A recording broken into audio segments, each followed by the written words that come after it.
Well, as you can see, it's a beautiful sunny day today. I just can't believe it. Just 2 days ago it was 4 inches of snow on the ground, but it's not a bad day.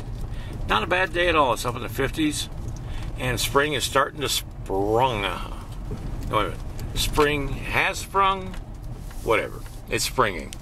Anyway, back on his coat today, I printed up some additional detail shots of his coat overnight, and gonna work on that right now. Yesterday I didn't get into the studio because it was too late in the afternoon. I was comforting a friend who was going through a real bad day yesterday, and so I am back here and I'm ready to work.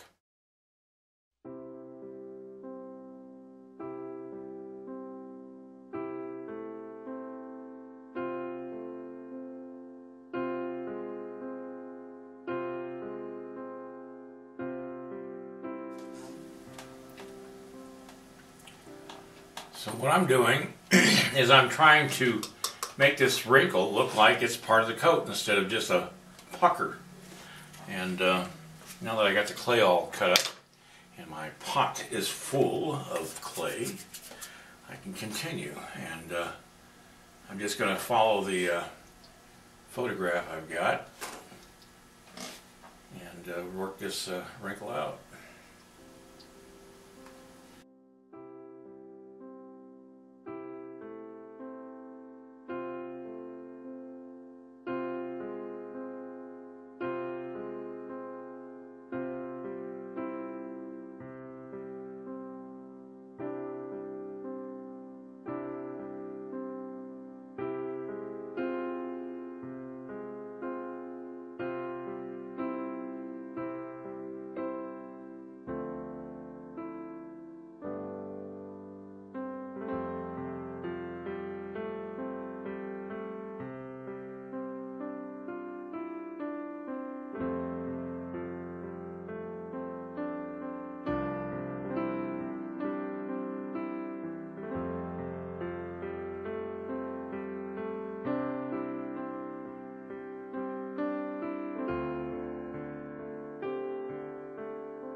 Okay, the pockets are on this jacket that I'm working on are 9 inches long by about 6 inches in width.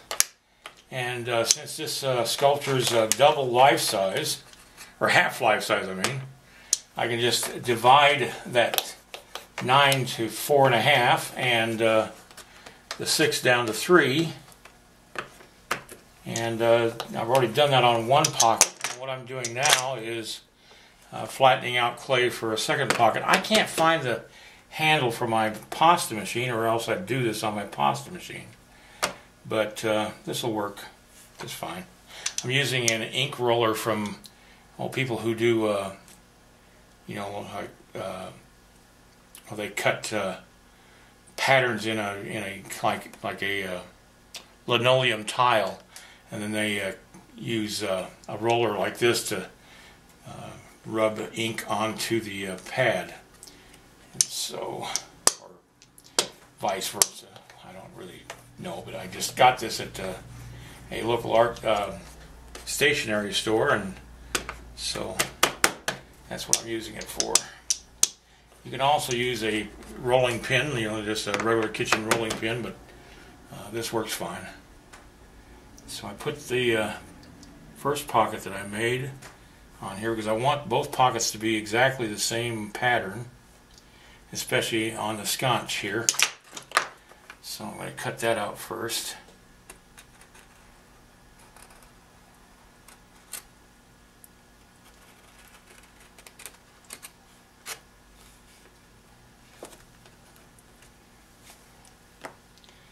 And then along the outside of the pocket, which has already been measured.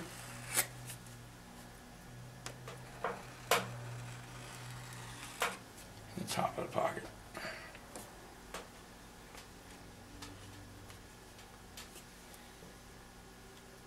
There we go. So I've got the coat going along pretty good now, and now I also measured how far in the pocket was.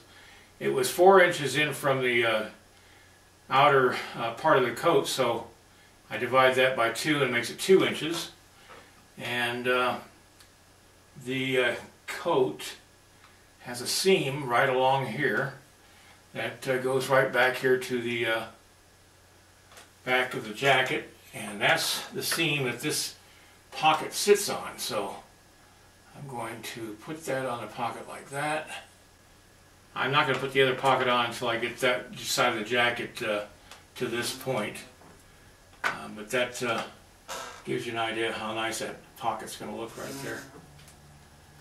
Now it's got a thick edge on the pocket right here, and what I do is I just take and trim that back. I want to keep it thick, and I'm going to fill it in underneath the pocket, but doesn't mean the edge can't look like it's thin.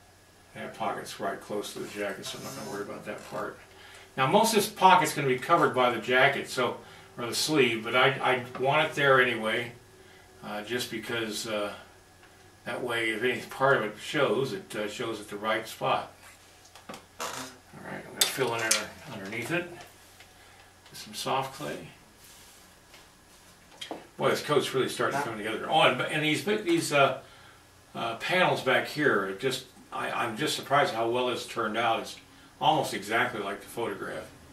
And it's just going to make some tweaking, but I'm getting it sketched in. And so tomorrow I'll get the rest of the panels going all the way around to the front here. This panel is going to cover up most of this vest panel. And and then it's a matter of filling in underneath for the foundry and all that stuff.